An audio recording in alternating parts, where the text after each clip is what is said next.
menyatakan. Nah, perkenalkan nama saya Hatta Halimas. Biasa dipanggil Bung Hatta. Gak ada hubungannya dengan Bapak Wakil Presiden pertama, gak ada. Ya, saya adalah bukan siapa-siapa. Saya jemaat online Undivided Church. Ya, saya ikuti khotbah teman-teman tiap minggu dan saya sangat diberkati. Hari ini saya dijebak teman-teman. Jadi saya akan berbagi dengan teman-teman dari Roma 4, eksposisi Roma 4. Tema saya adalah dikasih tentang The Gospel Beauty, keindahan Injil. Katakan dengan saya, keindahan Injil. Ya, kita akan bahas soal Roma 4 cukup lumayan panjang sih. Jadi mungkin saya sampai tengah malam nih. Ya, kalau orang BBK bisa berminggu-minggu. Kalau saya tengah malam cukup lah. Tapi nanti setelah 40 menit saya turun dulu. Ya, kita akan baca Roma 4. Saya minta saudara untuk bantu saya membaca bergantian. Saya ayat pertama, saudara ayat kedua dan selanjutnya. Saudara siap? Ya, Roma 4 ayat pertama. Jadi apakah akan kita katakan tentang Abraham, bapak leluhur Yahudi kita, ayat 2?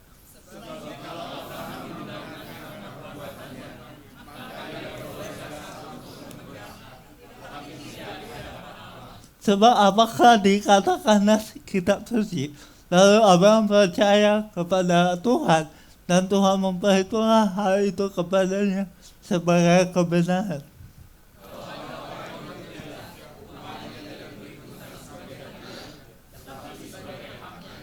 Tetapi kalau ada orang yang tidak bekerja namun percaya kepada Dia yang membenarkan orang durhaka, imannya diperhitungkan menjadi kebenaran.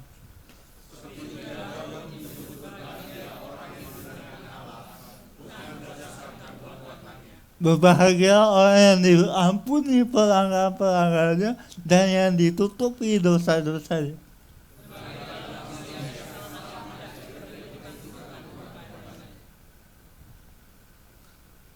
Adakah ucapan bahagia ini hanya berlaku bagi orang bersunat saja atau juga bagi orang tak bersunat? Sebab telah kami katakan bahwa kepada Abraham iman diperhitungkan sebagai kebenaran.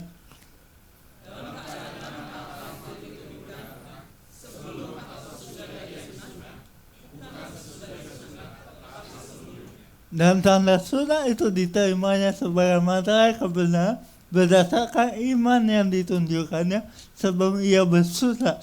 Demikianlah ia dapat menjadi bapa semua orang percaya yang tak bersunat, supaya kebenaran diperhitungkan kepada mereka.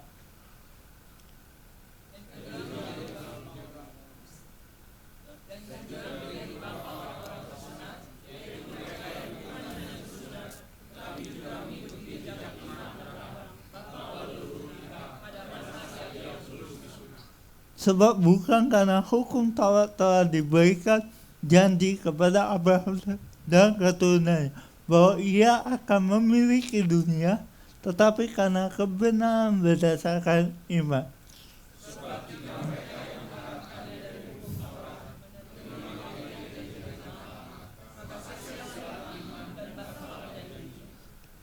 Karena hukum Taurat membangkitkan murka, tetapi di mana tidak ada hukum Taurat, di situ tidak ada juga pelanggar.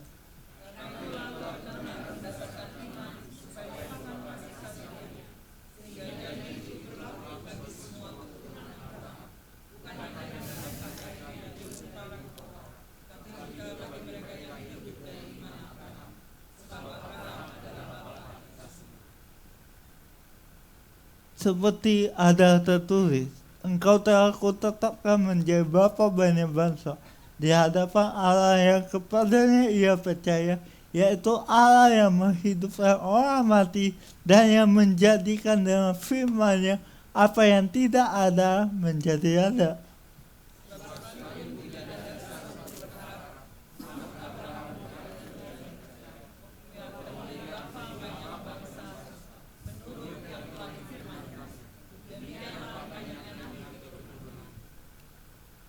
Iman yang tidak menjadi lemah walaupun ia mengetahui bahwa tubuhnya sudah sangat lemah karena usianya telah kira-kira 100 tahun dan bahwa rahim Sarah telah tertutup.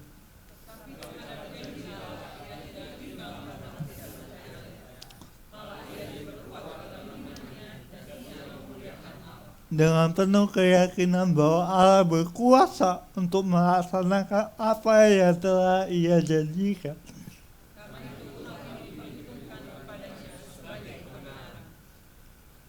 Kata-kata ini yaitu hal ini diperhitungkan kepadanya tidak ditulis untuk Abraham saja.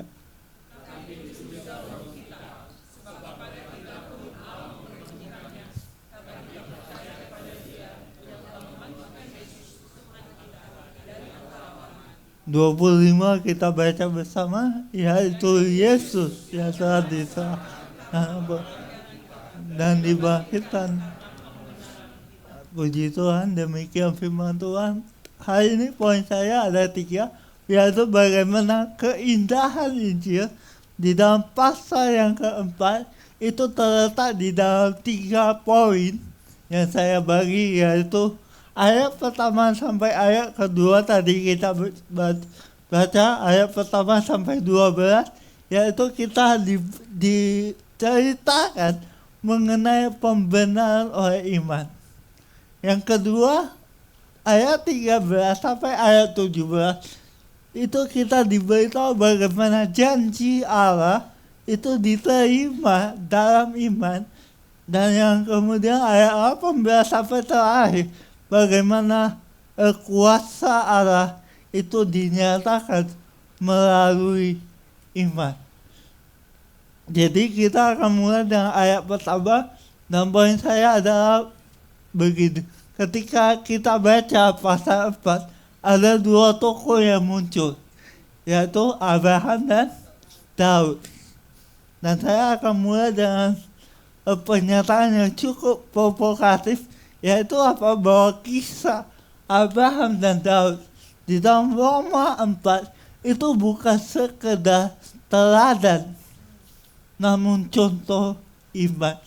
Kisah Abraham dan Daud diceritakan kepada kita bukan sebagai sebuah teladan, tetapi contoh iman. Loh, bedanya apa? Karena selama ini kita selalu belajar, kalau kita baca kisah Abraham, Ishak, Yakub, kemudian Daud, kemudian tokoh-tokoh Alkitab, kita selalu diajari tentang apa yang bisa diteladani dari hidup mereka. Apa yang bisa kita pelajari dari hal-hal luar biasa yang diceritakan tentang mereka. Nah, masalahnya adalah waktu kita belajar Alkitab, ada satu kebenaran yang penting yang harus kita pegang, yaitu setiap tokoh Alkitab itu diceritakan bukan untuk memperkenalkan diri mereka kepada kita.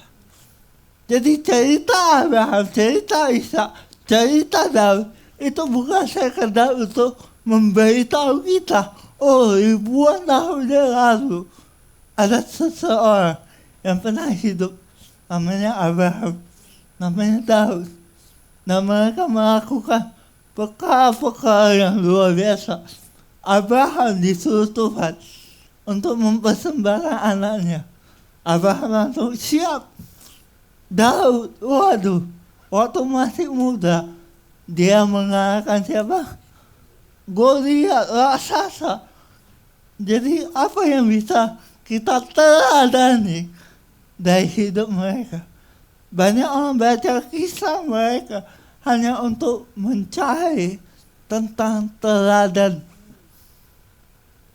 Masalahnya, Alkitab tidak hanya bercerita tentang hal-hal baik yang mereka lakukan. Itulah kenapa saya suka Alkitab.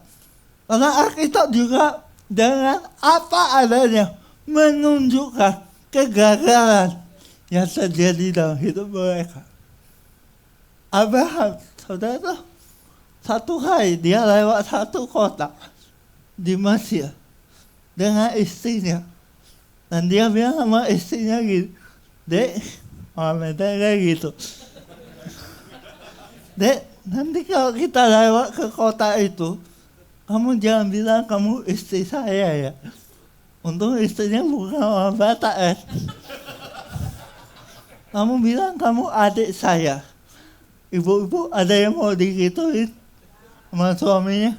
Pasti enggak. Tapi Abraham melakukan seperti itu. Kenapa? Alkitab bilang karena Abraham takut. Istrinya begitu cantik, penduduk kota itu begitu kejam. Dan kalau dia di sana, orang tahu salah ada istrinya, dia bisa dibunuh. Dan coba Abraham lakukan ini bukan cuma satu kali, 2 kali. Di Mesir, kemudian di Raja Abimelek, raja di Gerar. 2 kali. Daud, Alkitab tidak sekedar menceritakan mengenai kepahlawanannya, tetapi Alkitab juga tidak segan-segan menceritakan tentang perzinahan dan pembunuhan yang dia lakukan. Dengan kata lain, kalau kita baca kisah mereka dan hanya berkata, oh ini ada contoh, ini ada kisah teladan. Teladan itu berkata begini, ikuti yang baik, yang buruk jangan diikuti. Teladan berkata apa yang baik itu patut ditiru, yang buruk tidak pantas diikuti. Tetapi contoh iman bukan seperti itu. Contoh iman artinya begini, kita bisa belajar sesuatu dari mereka, baik hal yang baik maupun hal yang buruk yang terjadi dalam hidup mereka. Jadi Alkitab mencatat hidup mereka apa adanya, itu bukan secara kebetulan. Banyak orang protes, kenapa Alkitab itu begitu kejam mencatat Abraham sedemikian buruknya, mencatat Daud sebegitu mengerikannya? Karena jawabannya Alkitab itu jujur dengan kondisi mereka. Alkitab membicarakan tokoh-tokoh iman dengan apa adanya.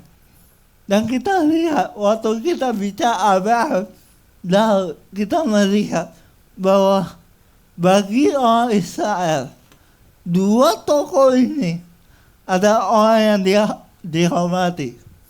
Daud raja yang berkuasa, raja yang disebut memberikan masa damai untuk orang Israel selama bertahun-tahun dari para musuh. Abraham apalagi, dia ada tokoh yang berwibawa, tokoh gambaran dari ketaatan tanda kutip yang sempurna. Tulisan-tulisan Yahudi itu mengekspresikan penghargaan yang begitu tinggi terhadap Abraham. Tetapi di dalam Roma 4, Roma dan ayat pasal-pasal berikutnya, kita melihat bagaimana Paulus mengoreksi pemahaman orang Yahudi tentang tokoh-tokoh Alkitab yang dihormati dan dibanggakan oleh orang Yahudi. Dan kita melihat tadi di dalam Roma 4, kita melihat beberapa poin. Kita bisa mengambil kesimpulan begini, apa yang membuat Abraham itu dibenarkan. Dan kita akan memulai dengan bagian yang negatif, sisi yang tidak membuat dia dibenarkan. Yaitu apa? Abraham dibenarkan bukan karena perbuatannya. Kemudian ditegaskan lagi, Abraham dibenarkan bukan karena sunat. Dan Abraham dibenarkan bukan karena hukum Taurat. Kenapa? Karena perbuatan sunat hukum Taurat, semua pembenaran tersebut adalah pembenaran yang datang dari diri kita sendiri. Sumbernya kita. Hukum Taurat, sunat, perbuatan-perbuatan baik. Kalau kita mau dibenarkan, maka kita menunjukkan bahwa kita bisa melakukan itu. Bahwa kita pantas untuk mendapatkan itu. Tetapi kita sudah belajar bahwa pembenaran kita itu tidak datang dari diri kita. Pembenaran kita datang dari Kristus yang telah datang untuk kita dari pekerjaan Kristus dan bukan pekerjaan kita. Makanya saya suka di mana Paulus menunjukkan bahwa sebenarnya pembenaran kita di ayat 4 dan 5 tadi kita baca itu adalah hadiah, bukan upah. Ada satu quote dari Joseph. Dia berkata, pembenaran bukan upah untuk orang-orang baik, melainkan hadiah untuk orang-orang buruk. Yang buruk katakan haleluya. Wah, banyak orang sadar diri di sini. Dan ini memang kabar baik. Kenapa? Karena kita semua adalah para pendosa. Satu-satunya cara kita bisa dibenarkan adalah dalam percaya dalam Kristus dan menerima kebenarannya sebagai sebuah hadiah. 2 minggu lalu Ibu Gembala Saudara sudah menjelaskan ini panjang lebar, jadi saya tidak akan terlalu panjang. Ya, keselamatan, pembenaran itu hadiah, bukan upah. Hadiah yang diberikan cuma-cuma. Hadiah yang diberikan kepada orang-orang berdosa supaya kita yang berdosa karena diri kita bisa dibenarkan karena Kristus. Justify sinners. Orang berdosa yang dibenarkan, yang punya identitas yang berbeda. Kenapa? Karena kita hidup dengan kesadaran bukan pada diri kita, tapi pada Kristus. Pertanyaannya gini, kenapa kita nggak bisa dibenarkan dengan perbuatan kita? Kan lebih gampang. Kalau saya dibenarkan sesuai dengan kapasitas saya. Kalau saya dibenarkan sesuai dengan apa yang saya bisa capai. Rasanya konsep pembenaran karena Injil ada konsep yang begitu sukar untuk kita terima. Kenapa? Karena masalahnya dua. Kenapa kita tidak bisa dibenarkan berdasarkan perbuatan? Masalah kita dua. Yang pertama, kita mendapati diri kita tidak mampu. Incapable. Kenapa? Karena ketika kita melihat hukum Tuhan, hukum Taurat, 10 perintah ditambah. Saudara hitung imamat, bilangan, ulangan, itu semua satu kesatuan. Menurut beberapa tafsir, Taurat itu semua dirunut ada sekitar 613 aturan yang diberikan kepada bangsa Israel. Dan Yakobus berkata gini, kalau kamu mau menuruti seluruh hukum, tapi melanggar satu perintah saja, kamu bersalah terhadap semua hukum. Dengan kata yang masalah kita, bukan karena kita tidak cukup baik, bukan karena kita kurang berupaya, kurang kemauan, bukan. Masalah kita adalah kita memang tidak mampu. Kita gak sanggup. Standar Tuhan itu sempurna dan kita gagal untuk mencapainya. Beberapa orang di luar akan berkata, enggak tuh. Seperti tadi kita belajar di sana tentang anak muda yang kaya. Bilang sama Tuhan, Bu, apa yang harus kulakukan untuk dapat hidup yang kekal? Tuhan kasih dia apa? Hukum. Kamu sudah mendengar jangan berzina, jangan membunuh bla. Anak muda itu bilang apa? Sudah kulakukan. Banyak orang berpikir ketika mereka baca hukum, mereka berpikir mereka cukup baik. Tetapi masalah kedua adalah meskipun banyak orang merasa mampu, banyak orang ternyata tidak konsisten. Kenapa? Kalaupun kita memenuhi beberapa hukum tertentu, kita kalau jujur, kita akan mendapati ternyata diri kita gagal pada bagian-bagian yang lain. Yesus bilang gini, kamu telah mendengar, jangan membunuh. Tapi kalau kamu marah dan berkata kepada saudaramu, jahil, kamu sudah membunuh orang itu. Jadi yang Yesus lakukan adalah dia tidak berikan hukum yang berbeda, dia kembalikan hukum Tuhan itu pada standar yang sesungguhnya, pada titik di mana manusia sadar mereka gak mampu dan mereka tidak konsisten. Dan karena itulah kita butuh Injil. Karena kita sadar bahwa kita tidak mampu dan seringkali tidak konsisten, maka kita butuh penyelamat. Kita sadar dengan diri kita gak bisa menyelamatkan diri kita sendiri. Makanya ada satu doktrin di dalam Roma 4 yang disebut imputasi kebenaran. Katakan dengan saya, imputasi. Doktrin ini muncul dari para tokoh reformator gereja, Martin Luther, John Calvin. Mereka mengajarkan itu. Di dalam Roma 4 ada satu kata yang sering muncul, yaitu dalam bahasa Yunani, logisomai. Ini supaya terlihat pintar aja.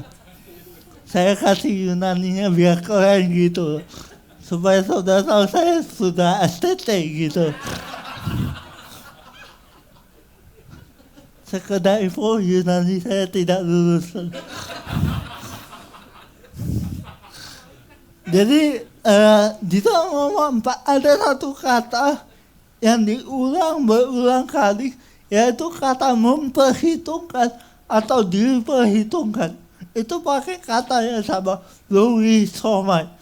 Apa itu logisomai? Logisomai itu artinya begini, sesuatu yang bukan muncul atau bukan berasal dari diri seseorang, namun hal tersebut dianggap ada pada orang itu. Artinya apa? Artinya gini, ketika Roma 4 kita membaca bagaimana seseorang itu dibenarkan di hadapan Tuhan, itu kita sedang diperlihatkan bahwa sebenarnya orang yang dibenarkan itu pada dirinya sendiri tidak punya kebenaran. Kenapa? Karena manusia Roma 3 sudah berdosa. Semua orang jatuh ke dalam dosa, kehilangan kemuliaan Allah. Jadi pada diri kita sebagai manusia tidak ada kebenaran. Tetapi bagaimana sesuatu yang tidak ada itu diperhitungkan pada orang tersebut, seolah-olah orang itu memiliki kebenaran yang tidak muncul dari dirinya sendiri. Jawabannya karena kebenaran bukan sesuatu yang kita capai. Kebenaran adalah sesuatu yang diberikan oleh Tuhan kepada kita. Jadi ketika kita mengatakan kita dibenarkan di hadapan Tuhan, itu artinya begini, catatan Yesus itu menjadi catatan kita. Apa yang diperhitungkan pada Yesus itu diperhitungkan pada kita. Kenapa? Karena Yesus mati menanggung dosa kita, supaya kita menerima kebenaran dari Allah.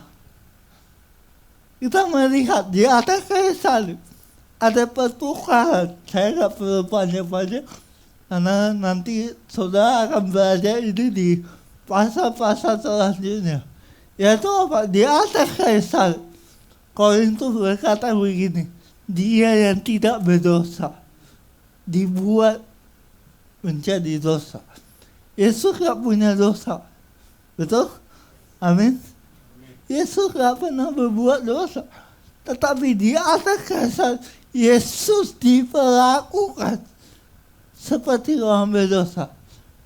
Kenapa? Karena dosa kita diperhitungkan kepada Yesus. Catatan kita yang kotor, yang jelek, yang mengerikan, itu diambil oleh Yesus. Supaya apa? Supaya kebenaran Yesus itu menjadi milik kita. Martin Luther bilang ini kebenaran yang asing, alien righteousness. Artinya apa? Kebenaran yang sebenarnya kita gak mampu upayakan, tetapi diberikan dengan cuma-cuma. Dan lalu menyebut orang-orang ini, orang-orang yang dibenarkan, orang-orang yang menerima kebenaran sebagai orang-orang yang berbahagia. Berbahagia orang yang diampuni pelanggaran-pelanggaran, yang ditutupi dosa-dosanya, yang kesalahannya tidak diperhitungkan oleh Tuhan. Kata berbahagia, sekali lagi saya lagi pamer, dari bahasa Yunani makarios. Itu bukan sekedar bahagia, saudara happy, saudara senang, bukan. Berbahagia itu berarti ini, saudara sungguh diberkati. Jadi bahagia itu sebenarnya ada berkat. Satu perasaan bagaimana kita sadar kita begitu diberkati oleh Tuhan. Nah, konsep ini menentang konsep tentang berkat yang banyak diajarkan di luar. Saudara tahu di luar sana, gak di sini. Di luar sana, kalau bicara berkat, saya lagi diberkatin, biasanya yang muncul di pikiran saudara apa? Duit. Kenapa? Karena konsep dunia mengajar, kalau saudara mau diberkati, saudara mau bahagia, saudara akan diberikan apa yang saudara inginkan. Kita mengejar sesuatu yang sebenarnya buat saya begitu remeh. Begitu remeh. Kenapa? Karena kebahagiaan berdasarkan uang, berdasarkan apa yang kita miliki dari upaya-upaya kita. Duit kan diupayakan, betul ya? Gak pernah duit tiba-tiba jatuh. Gak pernah. Duit kan sesuatu yang diupayakan. Konsep itu seolah-olah memperlihatkan kita akan bahagia kalau kita diberikan apa yang pantas kita dapatkan. Tapi Injil mengingatkan kita, hati-hati. Karena kalau Allah memberikan apa yang kita pantas dapatkan, kita semua gak di sini. Kita semua gak di sini. Bahkan saya yakin kita gak akan bertahan. Kenapa? Karena yang pantas kita dapatkan itu adalah keadilan Tuhan, hukuman. Karena kita berdosa, tetapi dalam yang berbahagia, diberkatilah yang pelanggarannya diampuni. Diberkatilah yang dosanya ditutupi. Diberkatilah yang kesalahannya tidak diperhitungkan. Kenapa? Karena pembenaran merupakan berkat yang sejati. Pemberian Allah, bukan imbalan dari pencapaian manusia. Ya, pada bagian ini kita melihat bagaimana pembenaran oleh iman itu adalah pemberitaan yang luar biasa yang kita dapatkan dari berita Injil. Yang kedua, kita akan melihat janji yang diterima oleh iman. Nah, ini menarik teman-teman. Kenapa? Karena waktu kita baca Kejadian, kita akan melihat secara kronologis bagaimana Abraham, dia tadinya dari tempat yang asing, dari keluarga yang tidak kenal Tuhan, kemudian dipanggil Tuhan, diberikan janji. Saudara ingat Kejadian 12, Tuhan berkata kepada Abraham, bangun, keluar dari negerimu ke tempat yang akan kutunjukkan kepadamu. Dan kalau saudara baca selanjutnya, ada beberapa aspek yang penting dari janji Tuhan. Yaitu ada 3, yaitu tanah, keturunan, dan berkat. Dan kita melihat bagaimana 3 hal ini diberikan kepada Abraham sebelum dia melakukan apa-apa. 3 hal ini, janji tentang tanah, keturunan, berkat itu diberikan jauh sebelum dia melakukan apa-apa. Artinya apa? Artinya gitu, Paulus mau memberitahu kita bahwa janji Tuhan itu diberikan bukan tergantung kita, tapi tergantung Dia yang berjanji. Tergantung pada Tuhan yang mau menyatakan dirinya lewat janji-janjinya. Tapi tahu gak, yang lebih luar biasa, waktu saya belajar ini, saya mendapati Abraham ketika dia mendengar janji Tuhan, dia mengikuti janji Tuhan. Ini yang penting yang banyak orang gak ajar. Abraham seumur hidupnya tidak melihat penggenapan dari janji Tuhan. Tuhan bilang ini, aku akan memberkati engkau dan membuat engkau menjadi apa? Bangsa yang besar. Pasal 14-15 Tuhan bilang ini, aku akan membuat keturunanmu seperti bintang-bintang di langit, seperti pasir di lautan. Saudara tahu sampai Abraham mati, Abraham gak melihat itu. Anaknya cuma beberapa. Kemudian dikatakan bahwa Tuhan bilang, aku akan memberikan tanah kepada engkau. Abraham sampai akhir hidupnya ada orang yang asing, pengembara, seorang yang gak punya tempat, pindah-pindah. Kenapa? Waktu saya belajar ini, bagaimana Abraham dikatakan punya iman terhadap janji Tuhan. Padahal seumur hidupnya dia tidak melihat kegenapan dari janji Tuhan itu sepenuhnya. Kenapa? Karena saya menyadari bahwa ternyata Abraham melihat ada sesuatu yang lebih besar daripada itu. Banyak orang mengajarkan gini, kalau kamu punya iman, maka semua janji Tuhan akan terjadi kepadamu. Abraham seumur hidup gak melihat kegenapan. Pertanyaannya gini, Anda mau bilang Abraham kurang beriman? Siapa berani bilang Abraham kurang beriman? Perlu dibaptis orang. Abraham seumur hidupnya tidak melihat. Kenapa?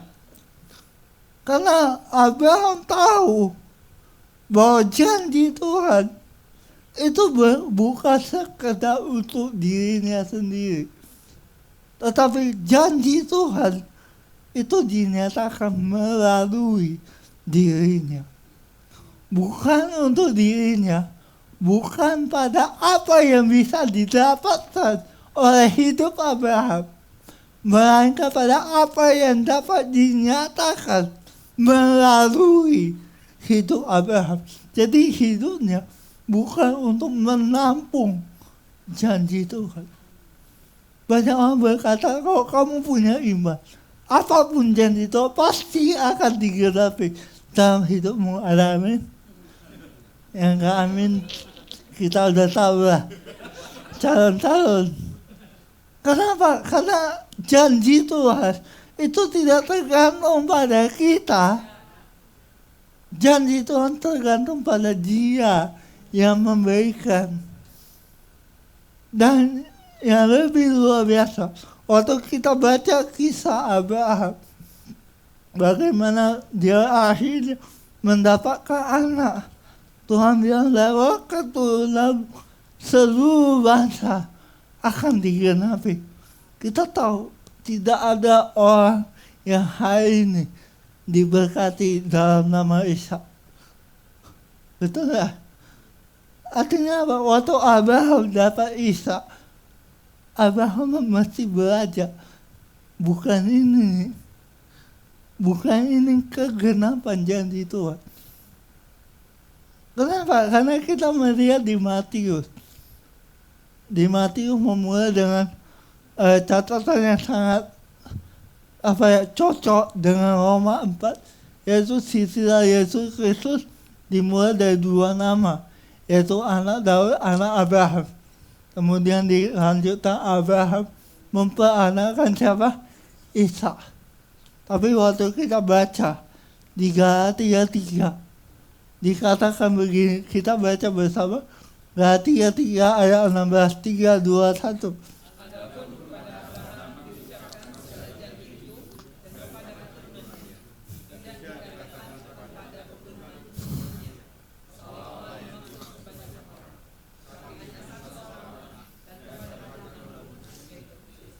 Dan kata lagi, yang Tuhan janjikan kepada Abraham bukan Ishak, tapi Yesus. Keturunannya sesungguhnya, yang olehnya seluruh bangsa akan diberkati, adalah ketika Yesus datang ribuan tahun kemudian. Dan seumur hidupnya, Abraham tidak melihat kegenapan dari janji itu. Tetapi Abraham bisa melihat bagaimana Tuhan menyatakan kebaikannya. Bahkan ketika janji Tuhan itu tidak terjadi pada masa hidupnya. Saya waktu memahami ini, saya benar-benar merasa merdeka. Kenapa? Karena seringkali kita punya beban untuk membuat janji Tuhan tergenapi. Lucu ya, Tuhan yang janji, kita yang berusaha menggenapi. Tapi banyak orang ngajarkan itu. Betul ya, saudara mau janji Tuhan, ini syaratnya A, B, C. Kalau saudara lakukan, maka janji Tuhan pasti terjadi. Tahu gak, sebelum kita melakukan A, B, C, di hadapan Tuhan, kita sudah gagal. Kenapa? Karena kita sebelum melakukan apa-apa, kembali lagi Roma 3, sebelum kita melakukan apa-apa, kita mendapati diri kita sudah gagal, berdosa. Sehingga hanya kita melihat bahwa janji Tuhan itu bisa dinyatakan melalui hidup kita. Itu sungguh semata-mata karena anugerah Tuhan.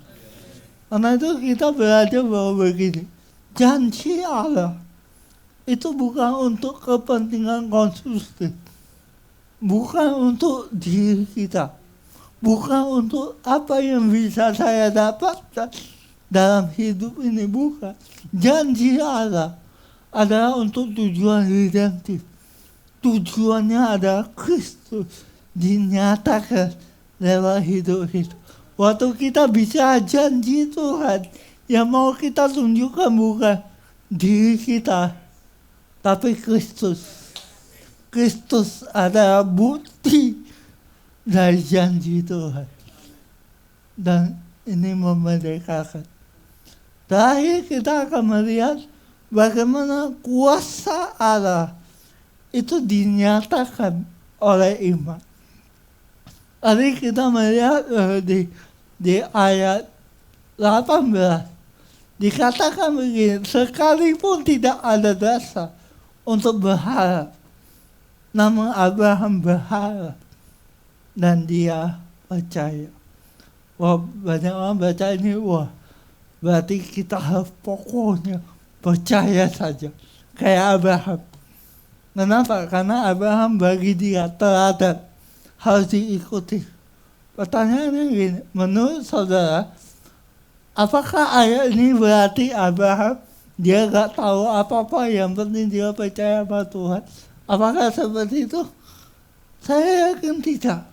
Kenapa? Karena keyakinan berdasarkan ketidaktahuan itu bukan iman. Kenapa? Karena kita orang-orang percaya, kita disebut orang percaya karena kita tahu apa yang kita percaya. Kita disebut orang percaya karena kita mengenal siapa yang kita percaya. Artinya Abraham, ayat ini tidak berkata Abraham itu pokoknya percaya, asal percaya saja. Maka janji Tuhan yang tidak ada menjadi ada. Haleluya. Apapun yang kita mau yang tidak ada, akan Tuhan buat jadi ada. Bukan itu sih. Karena kalau kita baca bahasa Inggris, dikatakan Abraham itu memiliki pengharapan yang a great hope, believe in hope. Artinya pengharapan Abraham ada pengharapan yang melampaui segala harapan. Abraham melihat bahwa harapannya tidak tergantung pada kondisinya, tidak tergantung pada apa yang terjadi di dalam hidupnya, tetapi pengharapan Abraham itu melampaui segala sesuatu. Kenapa? Karena tadi di ayat 17, kalau saudara buka dikatakan, Abraham percaya bahwa Allah menghidupkan orang yang mati dan menjadikan dengan firman-Nya apa yang tidak ada menjadi ada. Dia waktu Abraham dipanggil, Abraham, kamu pergi ke bukit ini dan korbankan anakmu di situ sembelih. Saudara, banyak orang berpikir, Abraham disuruh Tuhan maka dia ikut saja. Gak tahu apa-apa. Pokoknya bawa Ishak dikorbankan, dibunuh. Bukan itu. Alkitab menunjukkan bahwa ketika Abraham bawa Ishak, ini yang penting, Abraham tahu apa yang dia percayai tentang Tuhan. Abraham tahu sekalipun anak ini diberikan untuk Tuhan, sekalipun Ishak mati, pada akhirnya dia menyembelih Ishak. Alkitab memberitahu kita, di balik itu semua ada sesuatu yang Abraham percaya, yaitu bahwa Allah sanggup untuk menghidupkan yang mati dan menjadikan yang tidak ada menjadi ada. Anda tahu kegenapan dari pernyataan ini dinyatakan waktu kita memandang kepada Yesus. Yesus yang datang ke dunia menyerahkan hidupnya untuk mati bagi saudara dan saya. Dan pada hari ketiga kubur kosong membuktikan dia hidup. Kubur tidak bisa menghalangi dia. Kematian tidak bisa menahan Kristus yang punya hidup itu sendiri. Dia Abraham imannya begitu dalam. Dia tahu apa yang dia lakukan. Dan sebenarnya kita sebagai orang Kristen, kita percaya kepada Tuhan, itu bukan hanya sekedar asal-asal. Iman kekristenan bukan iman yang buta. Iman kekristenan adalah iman yang memahami. Kenapa? Karena 2000 tahun yang lalu, Kristus, anak Allah, telah menyatakan dirinya kepada kita.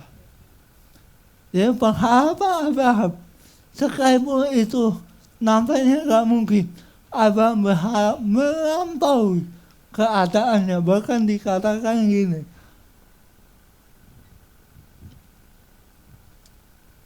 ketika tubuhnya sudah lemah, usianya sudah tua, rahim istrinya sudah tertutup, dikatakan Abraham tetap percaya kepada Tuhan.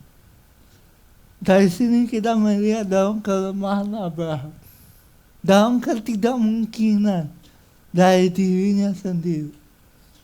Iman kepada Allah justru dinyatakan. Sehingga kita berpikir kelemahan itu merupakan hambatan dari iman. Kalau saudara lemah, iman saudara dihalangi. Tapi Alkitab menunjukkan kebalikannya. Sehingga kelemahan kita ada sarana bagi iman kita. Sehingga kelemahan kita ada tempat di mana kuasa Tuhan dinyatakan. Timotius berkata demikian, bukan kekuatan dari iman Anda, melainkan objek dari iman Anda yang sesungguhnya yang menyelamatkan Anda. Bagi Abraham, Allah memperhitungkan hal tersebut sebagai kebenaran.